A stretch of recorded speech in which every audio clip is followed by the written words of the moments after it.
Hi everyone! Yesterday we finished chapter 2 of our Magic Treehouse book, Dingoes at Dinner Time.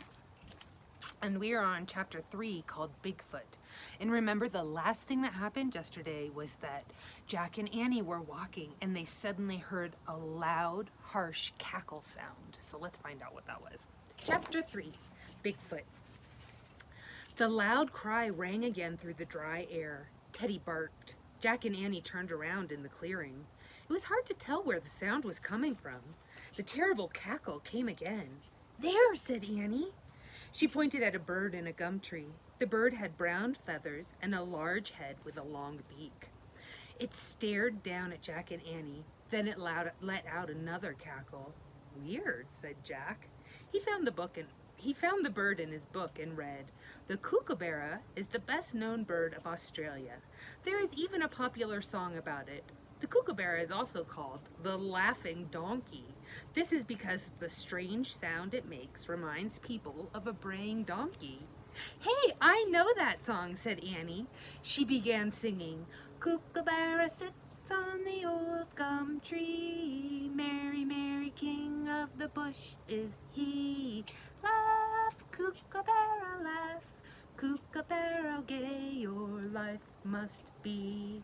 Jack wrote in his notebook, "Kookaburra, a big kook." Annie stopped singing. "Hey," she said, "there's another weird thing." "Where?" said Jack.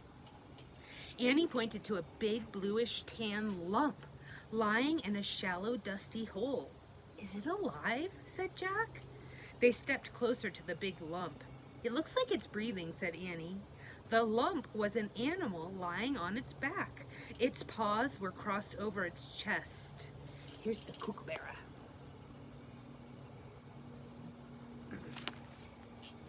It had huge feet, large ears, a face like a deer, and a very long tail. It also had a very fat stomach. Just then, a small head peeped out of its stomach. "Whoa," said Jack. "Oh, wow, it's a kangaroo with her baby in her pouch," said Annie.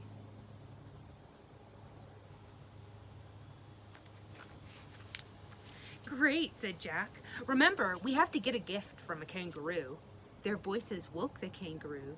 The animal jumped up from her shallow bed. She glared at Jack and Annie.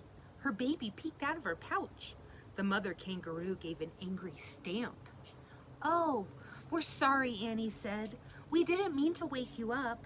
The kangaroo eyed Annie curiously. Then she took a giant hop toward her. Copying the kangaroo, Annie hopped toward the big animal. The kangaroo hopped again. Annie hopped again. The kangaroo and Annie began hopping around each other. They looked as if they were dancing. Jack couldn't believe how graceful the kangaroo was. She seemed to fly through the air, then land as softly as a butterfly. He looked up the kangaroo in his book and read, "The kangaroo is the most famous of the marsupials. The female carries her baby, called a joey, in her pouch. Scientists call the kangaroo a macropod, which means Bigfoot. And big feet help a kangaroo hop higher than any other animal in the whole world. With a running leap, a kangaroo can jump over a school bus." "Forget the hopping contest, Annie," Jack called. "She can out-hop you by a mile." He pulled out his notebook and wrote, "Kangaroo, Bigfoot, can jump over a school bus." The kangaroo began stamping her feet again. "What's wrong?" said Annie. The kangaroo froze. "Grrr," Teddy growled from Jack's backpack. Some nearby bushes moved. A moment later, 3 dogs crept silently into the clearing. They were sand-colored and mean-looking. Teddy growled again.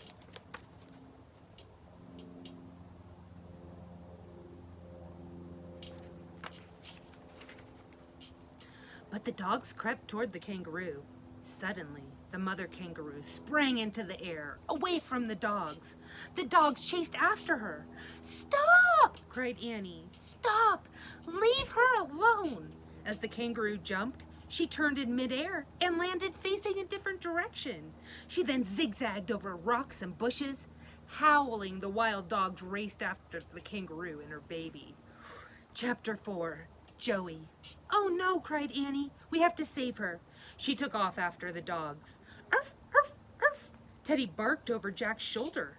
Jack ran after Annie with the book under his arm. He ran over the dry, crackled ground, past scrubby bushes and scattered gum trees. Jack kept his eye on Annie running ahead of him. He saw her stop suddenly. She turned and dropped to her knees. "What happened?" he shouted. "Come look," she said. Jack reached Annie. Beside her in the grass was the baby kangaroo. It was trembling. "Don't be scared," Annie was saying. Then she looked at Jack. "Where's his mom? Why did she drop him?" "I don't know," said Jack. He put his pack on the ground and opened the Australia book. Teddy jumped out of the pack. The little dog tried to sniff the baby kangaroo. "Don't scare him, Teddy," Annie said. Teddy sat back and watched politely.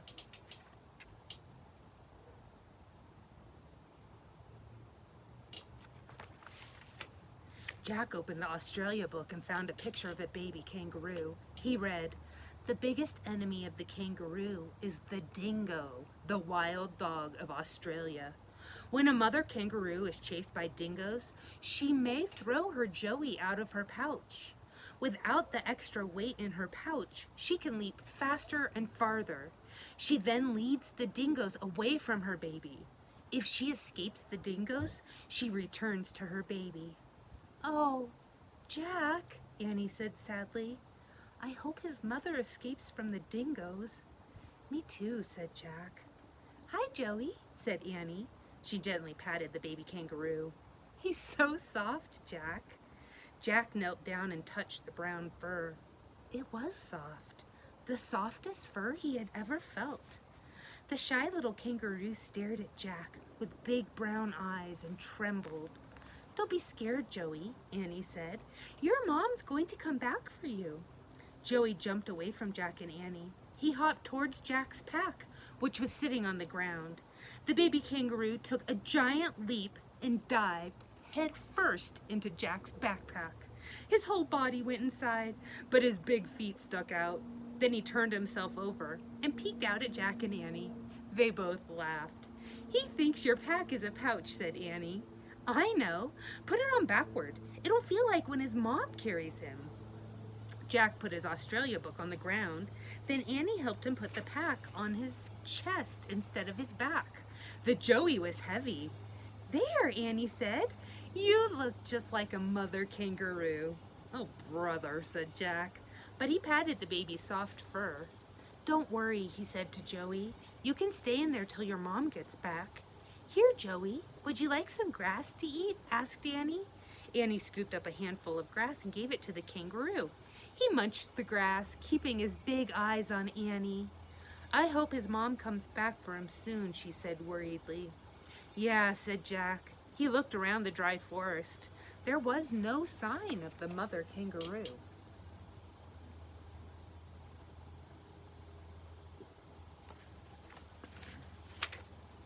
But Jack saw something else.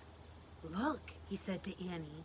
The wisp of smoke in the sky had turned into a big black cloud. Jack noticed the smell of burning wood was much stronger. "What are those campers doing?" said Annie.